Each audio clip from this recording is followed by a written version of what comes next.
Hi everyone, I'm Charlie Delta and welcome back to Lecture 2 on this course on epistemology.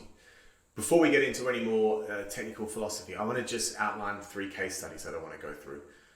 As we go through, it's no point in just learning the tough stuff and the rhetoric about what epistemology is. We should try and apply it to our lives.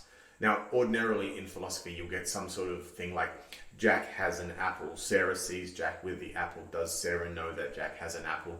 And they're just constructed really simply to try and teach you the lesson. And that's great. We might even do a handful of those myself, but they're a little boring.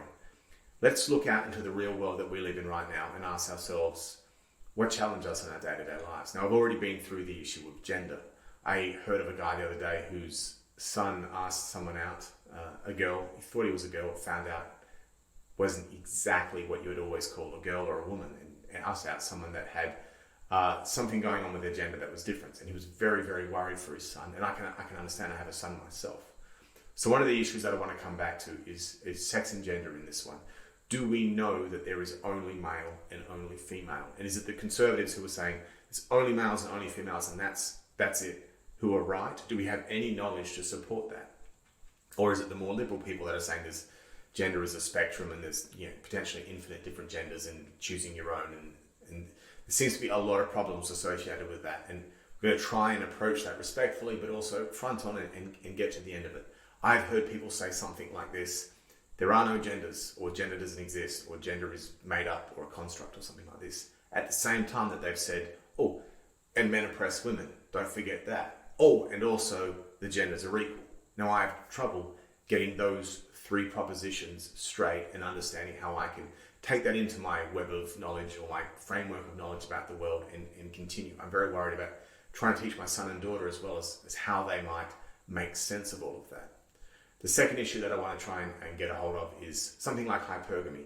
I think that a few guys watching this might be red pill, but this is like the opposite of feminism out there. Is a thing called the red pill, and they're in the process of saying all women are hypergamous. That is to say, all women desire something like the guy from 50 Shades of Grey: tall, strong, rich, handsome, funny, he's got it all. But at the same time as they're saying all that, they also say something like the 80-20 rule. That is to say, 80% of women are only interested in 20% of men. Now that would imply that 20% of women are interested in the bottom 80% of men. And besides all that, everyone seems to be married, and like everyone seems to be able to get into a relationship. And God knows not all men are like Christian Grey. So the hypergamy thing doesn't seem to carry much weight when you look at the whole, simplicity on the face of things, when you look at the way that relationships work. I mean, all men are finding girlfriends at some point in time, and we can't all be rich, tall, handsome. Like, we can't all be tall, that's a relative term. We can't all be rich, that's a relative term. So I want to try and get into hypergamy as well.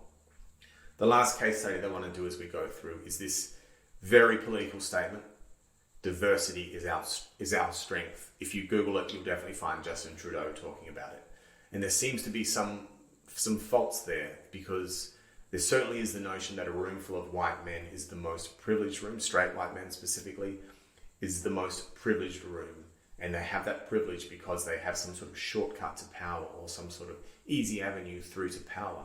And that would imply that a room full of straight white males is the most powerful room. And we seem to then say that if you add some non-straight white males, race, gender, sexual preference, whatever it is, you get a stronger room. Diversity is our strength. The most diverse culture has the fewer number of straight white males. No, that doesn't make sense. I'm quite sure that could be wrong. I've certainly heard people say something like females and males have exactly the same brain, and any attempt at saying that women have a propensity to agreeableness that's different from men is a poorly measured piece of science, or poorly phrased questionnaire has been submitted to some women and they've given the wrong answers, because males and female brains are exactly the same. But then I've also heard other people say, oh, there should definitely be women on the boards of directors and in parliaments and things, because women bring a unique perspective. They think things that men don't think, and they have ideas that men don't have. And I'm like, you can't believe both those things at the same time. So those are 3 case studies that I want to try and keep referring back to at the end of every lesson, where I think it's appropriate. And perhaps in your own life, if you've got some that you want to talk about to yourself, I'm happy to receive emails, and you can make suggestions to me as something that we might go through as well. My point is, I want to make this applicable to the real world and to the problems that we're experiencing from the culture wars. Okay, thank you. That's the end of lecture 2. In the next lecture, we'll be going through the basic schools of philosophy and some history of philosophy. But thanks very much.